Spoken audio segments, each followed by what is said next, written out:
हमारे दरमियान एक ऐसी शख्सियत मौजूद हैं जिन्होंने अपनी खिताबत से अपना एक मुनफरिद मकाम बनाया है। अल्लाह तबारक व तआला ने खिताबत की भरपूर सलाहियत उन्हें अता फरमाई है। बड़े ज़ौक़ और शौक़ से उनकी तकरीर, उनका बयान सुना जाता है। पूरे बहराइच में हजरत का फैज़ आम हो रहा है और हमें उम्मीद है कि इंशाअल्लाह आगे भी आम होता रहेगा। मेरी मुराद रफीक मुहतरम मुकर्रिर शोले बयां हजरत मौलाना मुफ्ती महफूजुर रहमान साहब कासमी दामत बरकातुहुल आलिया हैं, जो उस्ताद हदीस हैं दारुल उलूम जरीरिया जरवल के। मैं हजरत से बहुत अदब और एहतराम के साथ दरख्वास्त करता हूँ कि हजरत तशरीफ लाएं और अपने नूरानी बयानात से हम सब के कुलूब को मुनव्वर और मुजल्ला फरमाएं। अस्सलामु अलैकुम व रहमतुल्लाहि व बरकातुहू। वालेकुम अस्सलाम व रहमतुल्लाहि व बरकातुहू।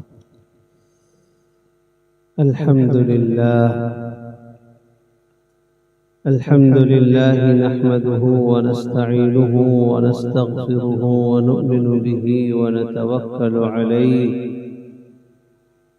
व नऊज़ु बिल्लाहि मिन शुरूरि अनफुसिना व मिन सय्यिआति अअमालिना। मन यहदिहिल्लाहु फला मुदिल्ल लहु व मन युद्लिल फला हादिय लहु व नशहदु अन ला इलाहा इल्लल्लाहु वहदहु ला शरीक लहु व नशहदु अन्न सय्यिदना व हबीबना व मौलाना मुहम्मदन अब्दुहु व रसूलुहु सल्लल्लाहु अलैहि वसल्लम। अम्मा बअदु फ़अऊज़ु बिल्लाहि मिनश शैतानिर रजीम। बिस्मिल्लाहिर रहमानिर रहीम।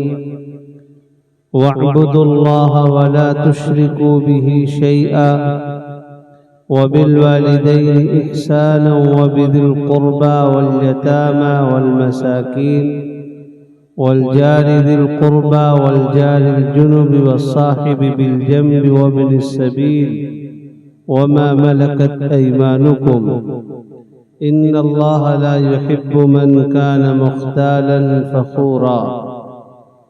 सदक़ल्लाहु व मौलानल अलिय्युल अज़ीम। काबिल क़द्र स्टेज पर रौनक अफरोज़ उलमाए किराम, ख़ास तौर पर रफ़ीक़ गिरामी क़द्र आज के इस अज़ीम शान जलसे की खूबसूरत निज़ामत फरमा रहे हज़रत मौलाना मुफ्ती अब्दुल वहीद साहब कासमी, उस्ताज़ जामिया मसऊदिया नूरुल उलूम बहराइच, और बुजुर्गों, दीनी इस्लामी भाइयों, बाइज़्ज़त माओं और बहनों, कुरान मुक़द्दस की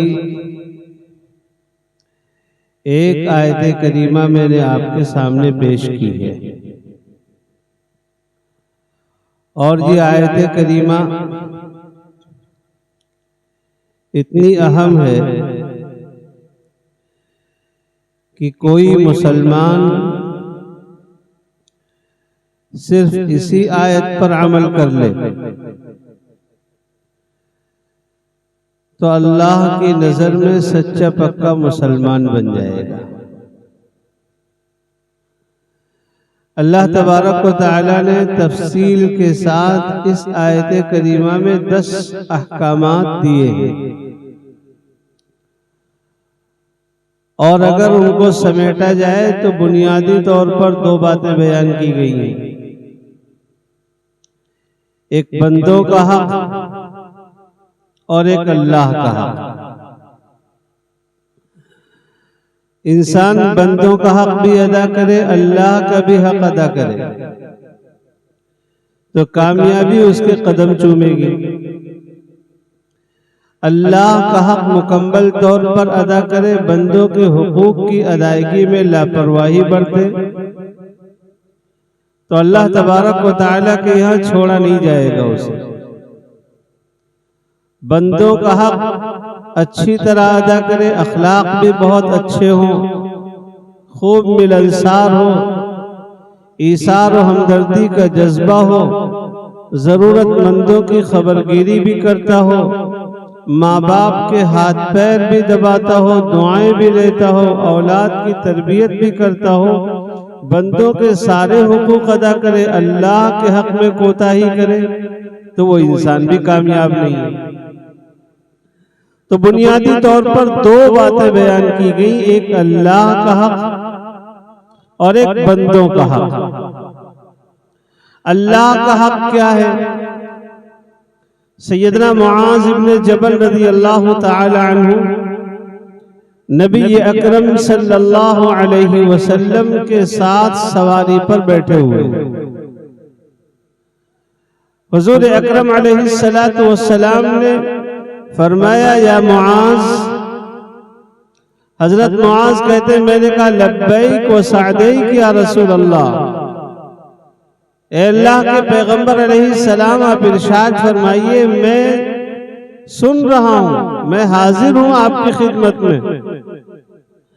नबी अकरम सल्लल्लाहु अलैहि वसल्लम ने दरियाफ्त किया, अतदरी मा हक़्क़ुल्लाहि अलल इबाद। मुआज, क्या तुम्हें पता है कि अल्लाह का हक बंदों के ऊपर क्या है? बंदों पर अल्लाह के हुकूक क्या क्या हैं? हजरत मुआज रज़ी अल्लाह तआला अन्हु फरमाते हैं कि मैंने फौरन कहा, अल्लाह व रसूलुहु आलम, अल्लाह और उसके पैगंबर बेहतर जानते हैं। नबी अकरम अलैहिस्सलातु वस्सलाम ने फरमाया, अल्लाह का हक बंदों के ऊपर ये है कि बंदे अल्लाह की कामिल इबादत करें और उसकी इबादत में किसी को शरीक न ठहराएं। फिर हुजूर अकरम सल्लल्लाहु अलैहि वसल्लम ने पूछा, मुआज। हजरत मुआज इब्ने जबल रज़ी अल्लाह अन्हु फरमाते हैं कि मैंने कहा लब्बैक या रसूल अल्लाह व सअदैक। तो आपने फरमाया, क्या तुम्हें पता है कि बंदों का हक अल्लाह के ऊपर क्या है? हजरत मुआज रज़ी अल्लाह अन्हु अर्ज करते हैं, या रसूल अल्लाह, मुझे नहीं पता, अल्लाह व रसूलुहु आलम। नबी अकरम सल्लल्लाहु अलैहि वसल्लम ने फरमाया, बंदों का हक अल्लाह के ऊपर ये है कि अल्लाह तबारक व तआला उन्हें अजाब न दे और जन्नत में दाखिल कर दे। तो अल्लाह का हक बंदों के ऊपर क्या है कि अल्लाह की इबादत की जाए और उसके साथ किसी को शरीक न ठहराया जाए। अल्लाह हर गुनाह को माफ कर देगा अगर चाहेगा, बड़े बड़े गुनाह, छोटे छोटे गुनाह। अल्लाह चाहेगा तो सारे गुनाहों को माफ कर देगा, लेकिन शिर्क और कुफ्र की कोई माफी अल्लाह के यहाँ नहीं। नबी अकरम सल्लल्लाहु तआला अलैहि वसल्लम फरमाते हैं, अद्दवावीन सलासा। अल्लाह के यहाँ 3 अदालतें कायम होंगी, 3 कचहरियां लगेंगी, या यूं कह लीजिए कि अदालत एक ही होगी लेकिन 3 काउंटर लगेंगे। एक काउंटर, वहां पर किन लोगों की फाइल जाएगी? दीवानुन ला यगफिरुल्लाह। उस काउंटर पर ही लिखा होगा, जिसके नाम का ऐलान इस काउंटर से हो रहा है, जिसकी फाइल यहाँ आ गई है, उसकी बख्शिश नहीं है। ये कौन लोग हैं? शिर्क करने वाले और कुफ्र करने वाले। कुफ्र की भी बख्शिश नहीं और शिर्क की भी बख्शिश नहीं। और एक काउंटर है जिस पर लिखा है, दीवानुन ला यतरुकुहुल्लाह। यहां जिसका मुकद्दमा आ गया उसको छोड़ा नहीं जाएगा, बदला लिया जाएगा। वहां पर किन लोगों की फाइल पहुंचेगी? जिन्होंने अल्लाह के बंदों के साथ ज्यादती की होगी। तीसरा काउंटर जिस पर लिखा होगा, दीवानुन ला यअबउल्लाहु बिही। अब यहां जिसका मुकद्दमा आ गया उसके बारे में कोई बहुत ज्यादा परवाह नहीं की जाएगी। अल्लाह चाहेगा माफ करेगा और चाहेगा अल्लाह सजा देगा। एक हदीस पाक में नबी अकरम सल्लल्लाहु तआला अलैहि वसल्लम फरमाते हैं कि अल्लाह तबारक व तआला एक बंदे को बुलाएगा क़यामत के दिन और पर्दा डाल दिया जाएगा, बस अल्लाह और ये बंदा। अल्लाह की तरफ से सवाल होगा, मियां तुमने फला वक्त में फला दिन फला तारीख में फला गुनाह किया था। अब अल्लाह ने सब कुछ लिख कर रखा है, सारे गवाह मौजूद हैं। अगर जुबान से इनकार करे तो हाथ पैर गवाही दे रहे हैं, सारे गवाह मौजूद हैं, तो इंसान इकरार करेगा, हाँ परवरदिगार आलम मैंने गुनाह किया था। इकरार किए बगैर चारा नहीं। फिर सवाल होगा तुमने फला गुनाह किया था। तमाम छोटे छोटे गुनाह इसको याद दिलाए जाएंगे। जब गुनाहों की तादाद बढ़ जाएगी तो अल्लाह तबारक व तआला से ये बंदा अर्ज करेगा, परवरदिगार आलम अब मुझे शर्मिंदा न करिए, मैं तो ऐसे ही हलाक हो चुका हूं, मुझे जहन्नम में पहुंचा दो। अल्लाह का इरशाद होगा कि फरिश्तों इसका नामे आमाल देखो, जहां जहां इसके गुनाह लिखे हुए हैं गुनाहों को मिटाकर उस जगह पर उतनी नेकियां लिख दो। ये खुशी से झूम उठेगा और कहेगा परवरदिगार आलम अभी तो बड़े बड़े गुनाह और भी बाकी हैं, उसका भी हिसाब ले लीजिए। तो अल्लाह जिस गुनाह को चाहेगा माफ करेगा, कुफ्र की और शिर्क की अल्लाह के यहाँ माफी नहीं है। अब आप कहें क्यों? भाई शिर्क भी माफ हो जाना चाहिए, कुफ्र भी माफ हो जाना चाहिए। आप की बीवी हो, आपकी शरीके हयात, वो झूठ बोले, आपको गुस्सा आएगा, मारे पीटे, लोग समझाएंगे, आप माफ कर देंगे। आपके भाई से लड़ाई हो, बहन से लड़ाई हो, बल्कि माँ बाप से भी अगर लड़ाई हो तो लोग समझा बुझाकर अलग अलग करवा देंगे, चूल्हा अलग हो जाएगा, लेकिन फिर भी आप माफ कर देंगे। लेकिन आपकी बीवी दूसरे के बिस्तर पर चली जाए तो कोई गैरतमंद शौहर इसको बर्दाश्त करेगा कि वो बीवी फिर से हमारे पास रहे? क्यों? जैसे झूठ बोलना गुनाह, झगड़ा करना गुनाह, जिना करना गुनाह, फिर आखिर इतना फर्क क्यों है? इसलिए कि बदकारी करने की वजह से उसने आपकी गैरत को ललकारा है। अब मर्द की गैरत का तकाजा यह है कि उस औरत को अलहदा कर दे, उसके साथ न रहे। अल्लाह तबारक व तआला बड़े बड़े गुनाहों को माफ करेगा अगर चाहेगा, लेकिन अगर शिर्क किया गया है अल्लाह की जात में, अल्लाह की सिफात में, अल्लाह के इल्म में, अल्लाह की कुदरत में, अल्लाह के तसर्रुफात में अगर किसी को शरीक ठहराया गया है तो अब अल्लाह की गैरत का तकाजा यह है कि अल्लाह उसे कभी माफ नहीं करेगा। और अल्लाह ने कुरान में कहा भी है, फरमाया इन्नल्लाह ला यग़फिरु अन युशरक बिही, बेशक अल्लाह माफ नहीं करेगा शिर्क को, वयग़फिरु मा दून ज़ालिका लिमन यशा, शिर्क के अलावा अल्लाह जिस गुनाह को चाहेगा माफ करेगा, लेकिन कुफ्र की और शिर्क की माफी नहीं है।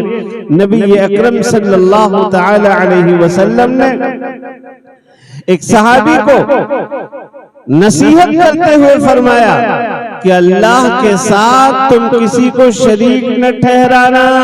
वइन कुतिलता औ हुर्रिकता, अगरचे तुम्हारे टुकड़े टुकड़े कर दिए जाएं या तुमको जलाकर खाक कर दिया जाए, तुम आग में जल जाना, तुम्हारी बोटियां कर दी जाएं, इसको गवारा कर लेना, लेकिन शिर्क मत करना। और सहाबे किराम रिज़वानुल्लाहि अलैहिम अजमईन शिर्क से और कुफ्र से इसी तरह नफरत करते थे। बहुत मशहूर वाक़िया है सैयदना हबीब इब्न ज़ैद अंसारी रज़ी अल्लाह तआला अन्हु का। हबीब इब्न ज़ैद अंसारी रज़ी अल्लाह तआला अन्हु नबी अकरम सल्लल्लाहु अलैहि वसल्लम पर मदीने से अपनी वालिदा के साथ आकर मक्के में मुसलमान हुए थे और फिर आप अलैहिस्सलाम को दावत देने वालों में ये भी शामिल थे। आप अलैहिस्सलाम ने जब मदीना तैयबा हिजरत फरमाया तो सन 9 हिजरी में यानी हिजरत करने के 9 साल के बाद में एक मलऊन, एक मनहूस इंसान उसने नबूवत का दावा किया जिसका नाम था मुसैलमा। हुजूर अकरम सल्लल्लाहु अलैहि वसल्लम ने उसका लक़ब रखा अल-कज़्ज़ाब, यानी इस धरती का सबसे बड़ा झूठा इंसान मुसैलमा, सबसे बड़ा झूठा इंसान मुसैलमा। और कुरान भी कह रहा है वमन अज़लमु मिम्मन इफ्तरा अलल्लाहि कज़िबन, उससे बड़ा जालिम कौन हो सकता है जो अल्लाह पर झूठ बांधे। तो अपने आप को नबी कहना ये अल्लाह पर झूठ बांधना है, क्योंकि इंसान अपनी रियाजत, अपने मुजाहिदे, अपने इख्तियार से नबी नहीं बन सकता। वली बन सकता है लेकिन नबी नहीं बन सकता। नबूवत अल्लाह जिसे चाहता है उसे अता करता है। अगर कोई नबूवत का दावा कर रहा है, झूठा दावा, तो अल्लाह के ऊपर झूठ गढ़ रहा है कि अल्लाह ने मुझे नबी बनाया। तो जब मुसैलमा ने नबूवत का ऐलान किया और उसने खत लिखा हुजूर अकरम सल्लल्लाहु अलैहि वसल्लम के पास और उसमें लिखा कि तुम कुरैशी लोग हो, मानने को तैयार नहीं होते हो, आज से हमारी और तुम्हारी नबूवत पार्टनरशिप में चलेगी, पार्टनरशिप में नबूवत चलेगी। कुरान में अल्लाह के रसूल सल्लल्लाहु अलैहि वसल्लम को मुखातब करके कहा गया था या अय्युहन नास, आप फरमाइए कि ऐ लोगो इन्नी रसूलुल्लाहि इलैकुम जमीआ, मैं तुम सब की तरफ अल्लाह का पैगंबर बनाकर भेजा गया हूं। सबके पैगंबर हजरत मोहम्मद सल्लल्लाहु अलैहि वसल्लम। और ये मलऊन कह रहा है कि आधे नबी आप, आधे नबी हम, नबूवत भी पार्टनरशिप में चलेगी। हुजूर अकरम अलैहिस्सलातु वस्सलाम ने खत देखा, बहुत गुस्सा आया, आपने उसका जवाब लिखा। अब जवाब ले जाने वाला कौन हो, क्योंकि यहाँ पर तो मालूम है कि जो इस खत का जवाब मुसैलमा के पास लेकर जाएगा उसका जिस मुर्दा हालत में वापस आ जाए, ये भी बहुत बड़ी बात है।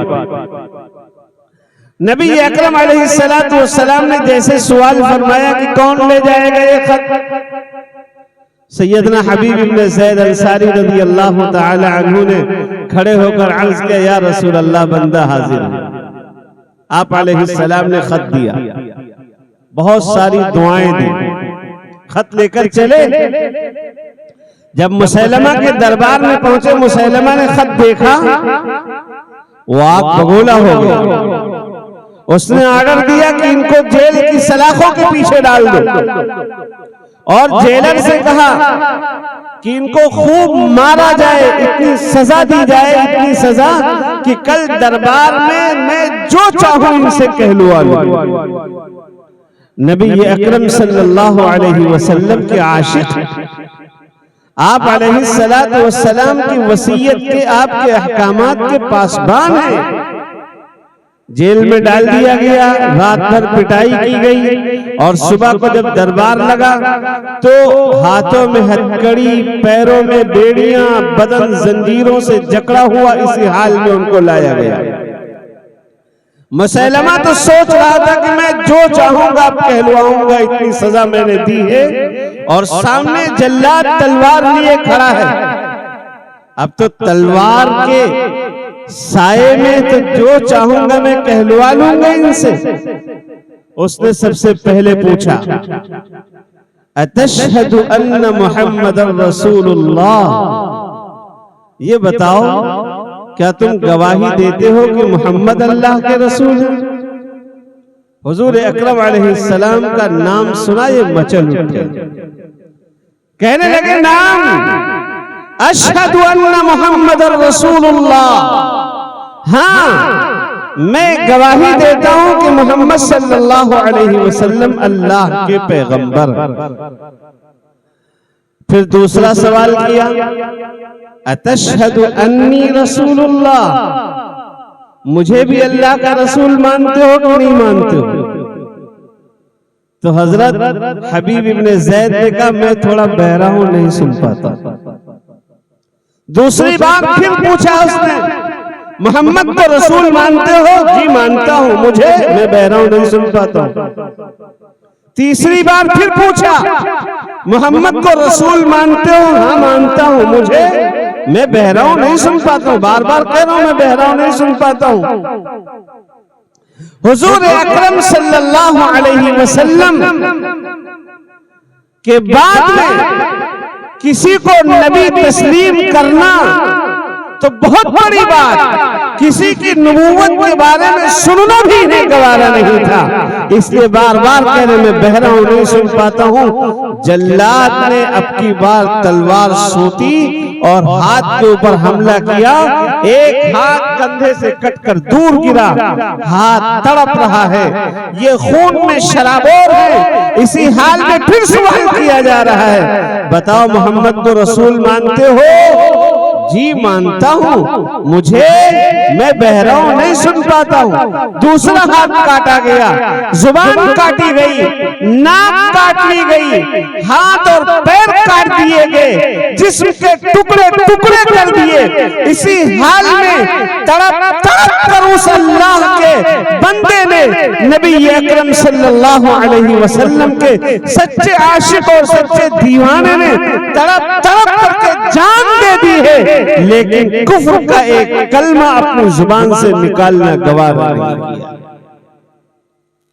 और हम और आप, अगर आज का दौर होता, हमारे आपके घर में माओं को, बहनों को, घर वालों को, मुताल्लिकीन को पता चलता तो कहते कि अरे थोड़ी देर के लिए कह देने में क्या जा रहा था।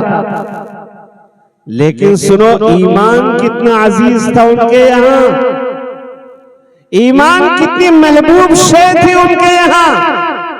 उनकी वालिदा मदीना मुनव्वरा में है। नबी अकरम अलैहिस्सलातु वस्सलाम ने जब उनकी वालिदा को खबर दी है कि तुम्हारा बेटा इस तरह मारा गया है और सिर्फ अल्लाह और उसके रसूल की मोहब्बत में उसके साथ ऐसे खतरनाक मजालिम हुए हैं, तो उनकी वालिदा कह रही है, या रसूल अल्लाह सल्लल्लाहु अलैहि वसल्लम, आज मेरे बेटे ने मेरे दूध का हक अदा कर दिया। मेरे भाइयों, तो ईमान इतनी अहम चीज है। नबी अकरम सल्लल्लाहु अलैहि वसल्लम क्या फरमाते हैं? आपसे आपने पूछा, मैं बतलाऊं तुमको सबसे बड़ा गुनाह क्या है? सहाबे किराम ने अर्ज किया, या रसूल अल्लाह इरशाद फरमाइए।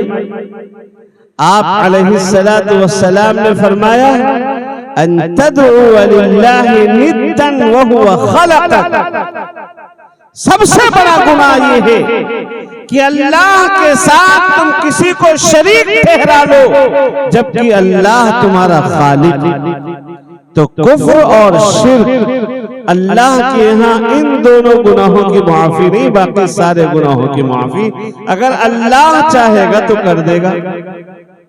तो मैंने अर्ज किया कि सबसे पहला हक बंदे के ऊपर अल्लाह का ये है कि बंदा अल्लाह की इबादत करे, अल्लाह की इबादत से तकब्बुर ना करे और उसकी जात में, उसकी सिफात में, उसकी कुदरत में, इल्म में और तसर्रुफात में किसी को जर्रा बराबर शरीक न ठहराए।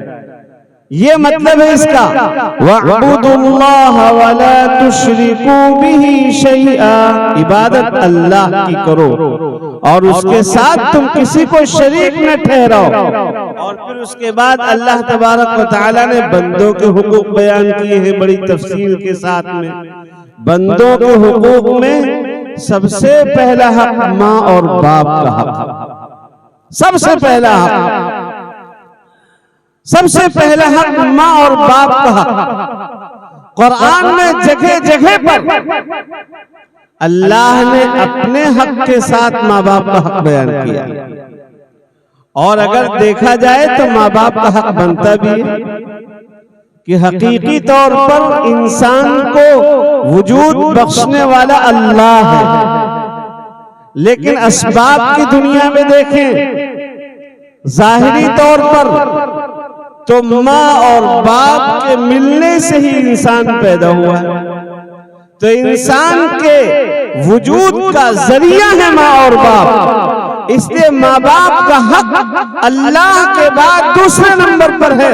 पहला हक अल्लाह का और उसके बाद में बंदों के हुकूक में सबसे पहला हक अल्लाह तबारक व तआला ने कुरान में जगह जगह पर जो बयान किया है वो माँ और बाप का हक।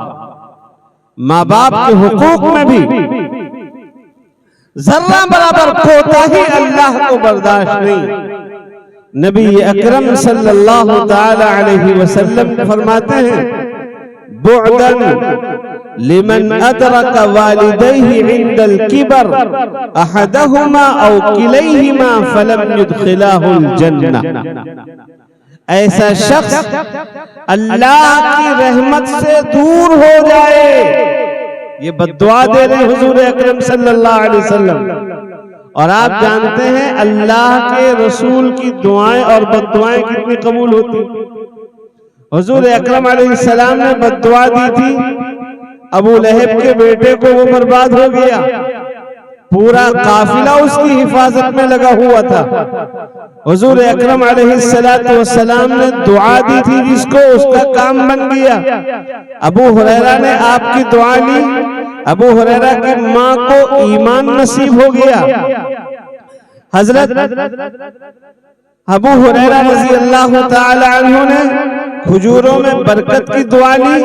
एक थैली भर खजूरें तकरीबन 25-30 साल तक उन्होंने इस्तेमाल किया है। हुजूर की जिंदगी में, अबू बकर की जिंदगी में, उमर की जिंदगी में, उस्मान की जिंदगी में पूरी जिंदगी उसी से खजूरें खाते रहे, तकसीम भी करते रहे। लेकिन अल्लाह के रसूल अलैहिस्सलातु वस्सलाम की दुआओं का असर ये रहा कि उसमें से खजूरें खत्म ना हुई। हुजूर अकरम अलैहिस्सलाम ने दुआ दे दी अनस इब्ने मालिक को, तो अनस इब्ने मालिक की उम्र 100 साल से जायद हो गई, लेकिन न दांत कमजोर हुए और न ही आंखों की रोशनी में कोई फर्क आया। अल्लाह के रसूल ने दुआ दे दी, अनस को औलाद की ज्यादती की, तो हजरत अनस के 80 बेटे और 2 बेटे अल्लाह तबारक व तआला ने अता की हैं।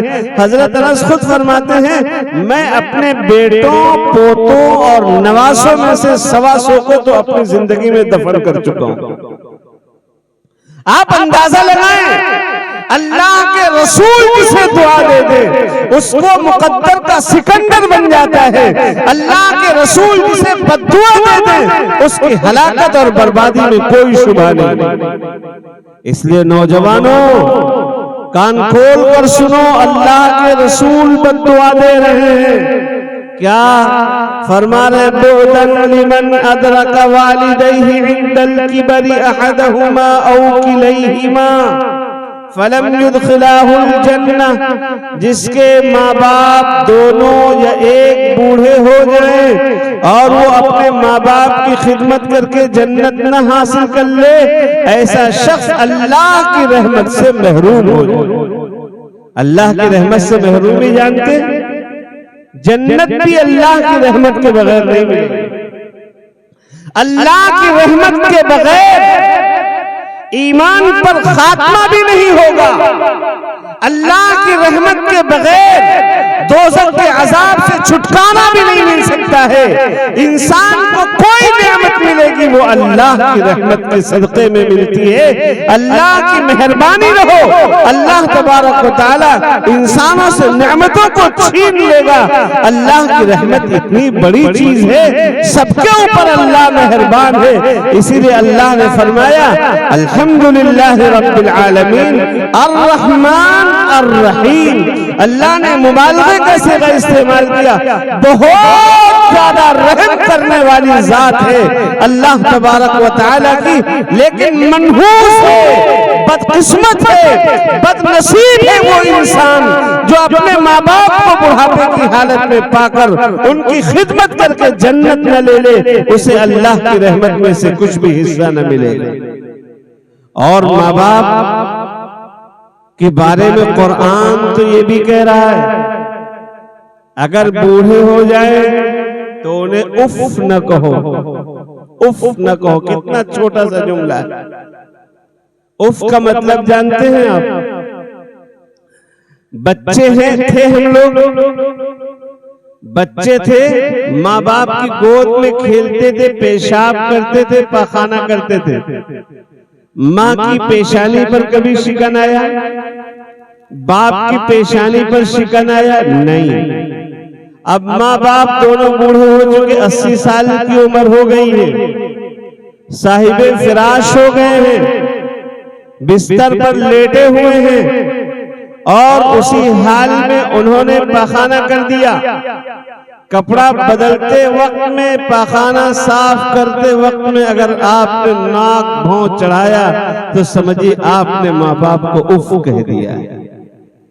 हुजूर अकरम सल्लल्लाहु ताला अलैहि वसल्लम एक मर्तबा तशरीफ फरमा और एक बूढ़े मियाँ और उनके साथ एक बूढ़ी खातून आई। दोनों लोग आए।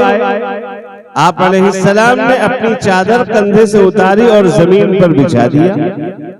वह हुजूर की चादर जमीन पर बिछ जाए, ये बड़े ताज्जुब की बात थी सहाबे किराम के लिए कि वो नबी अकरम अलैहिस्सलातु वस्सलाम को देखने को तरसते थे।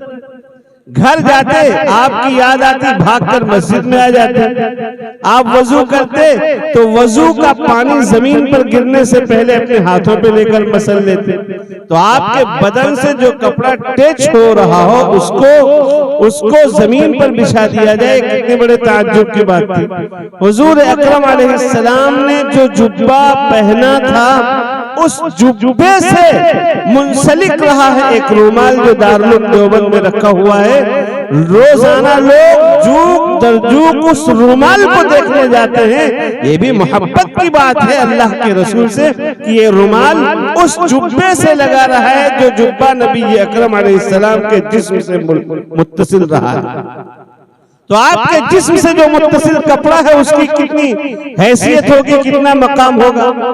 जब आपने जमीन पर बिछा दिया और दोनों से कहा आप तशरीफ रखिए, दोनों बूढ़े मियाँ बीवी दोनों बैठ गए। अब सहाबे किराम आपस में बातचीत कर रहे हैं कि साहब ये कौन लोग, ये कौन लोग जिनके लिए हुजूर अकरम अलैहिस्सलाम ने अपनी चादर उतार दी है।